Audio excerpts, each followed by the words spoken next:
Well, today's the day we've all been waiting for, or at least that I've been waiting for. It's the day of the Iowa caucus when we're going to get to see the first votes cast out for the Democratic primary. So I want to take a look at some of these numbers, and at the end, I'm going to give you my final predictions. My my guess, I should say. I don't even know if I want to call it a prediction, but my guess on how I think this thing is going to play out.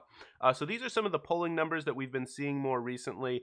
So this is the Emerson poll, which came out, which, by the way, we unfortunately didn't get the Des Moines Register, the gold standard poll, because of some issues with apparently in at least one survey, Pete Buttigieg was not mentioned, and so there was concerns about that. Now, I do just want to show you this.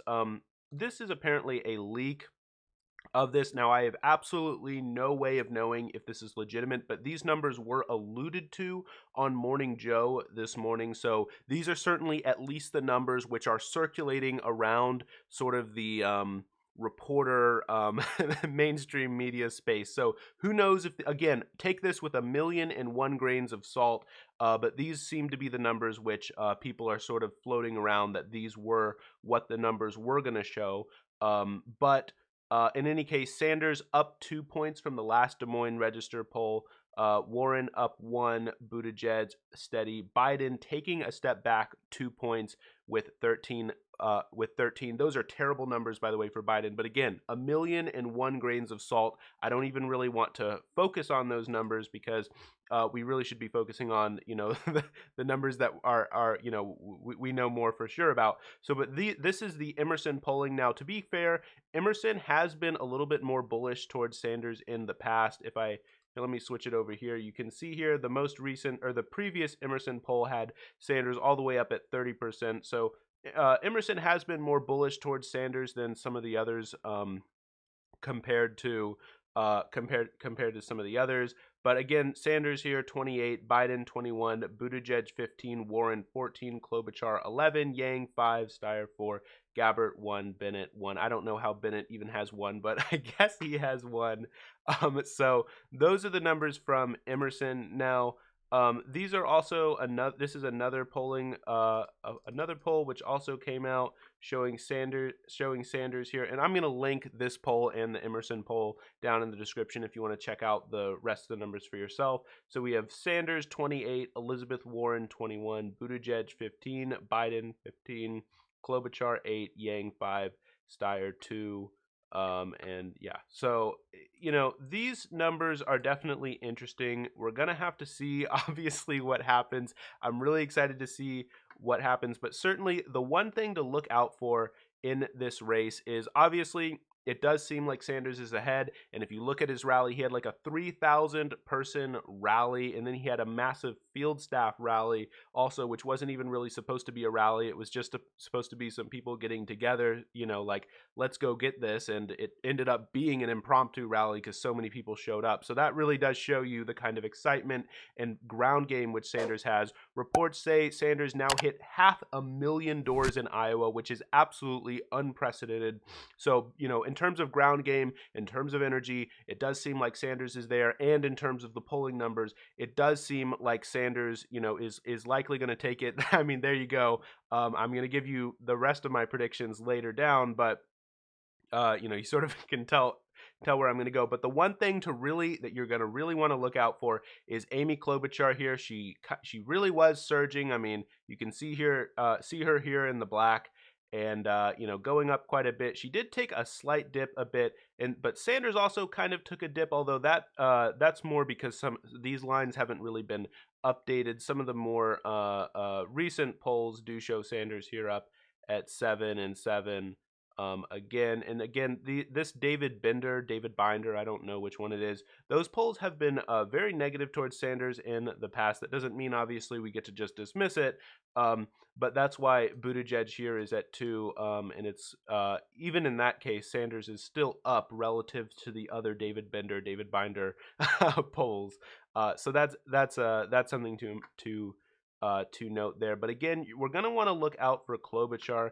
Now, I do want to show you guys Also, the betting markets. Now, if you don't know how betting markets work, basically you give money and then that sort of, or excuse me, you bet money and that sort of removes a little bit of your bias, and then you aggregate those things together, and it ends up being a relatively accurate thing to predict. Now, the only thing about betting markets is they tend to over predict unlikely scenarios because some people are just very, they're willing to wager a lot of money. But in terms of the sort of middle standard deviation, one standard deviation away from the mean, they tend to be more accurate than polling. So, in any case, for the first time, we've seen Bernie Sanders pull ahead in terms. That's Bernie Sanders there in the blue. Bernie Sanders pull ahead as being most likely to win the nomination in the betting markets. Now, 538 doesn't actually have that. I actually don't have 538 pulled up. 538 still shows Joe Biden with a slight lead. But 538 is 538, so take that how you will. Here it is. The thing also that you're going to want to look out for is Pete Buttigieg actually is doing all right in some of the rural areas. Pete Buttigieg, from all the reports I've been seeing, all the reports I've been reading, Buttigieg is able to gather crowds in rural areas and in large city areas, in spite of having, maybe a little bit lower polling numbers than Bernie Sanders. Bernie Sanders does obviously also gather huge crowds just about everywhere.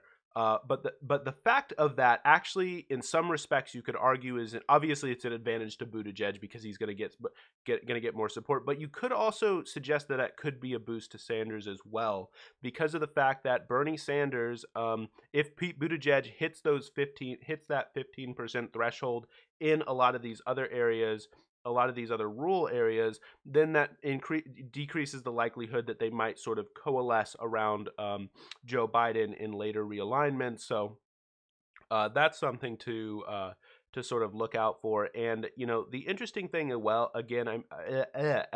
mentioned Amy Klobuchar.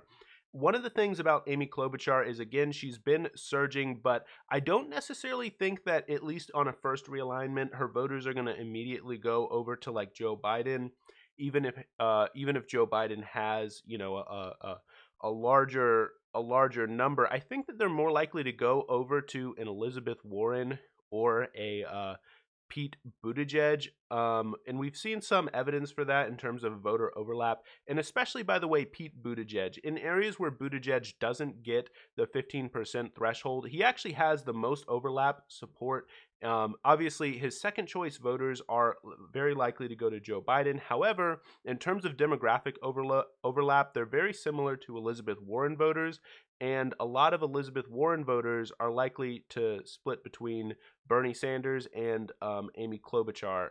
Amy Klobuchar or Bernie Sanders. But if Amy Klobuchar doesn't make that 15% threshold, then they'd probably end up going to Pete Buttigieg. So for that reason, I actually don't necessarily think that Joe Biden is going to do quite as well as we might think initially in some of the polls. But again, predictions are predictions.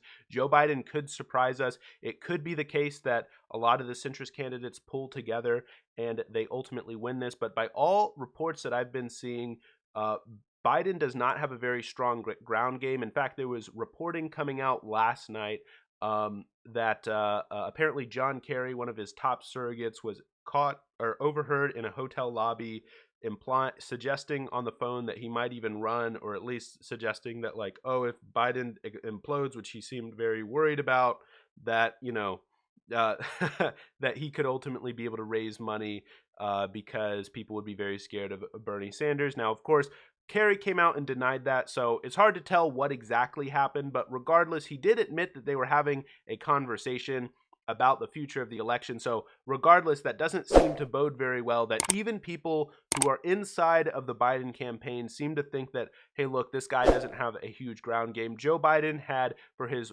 final rally, 1,000 people show up, almost 1,000 people in a middle school gym, compared to Bernie Sanders with over 3,000 people. But the thing, though, is that was Joe Biden's largest rally yet.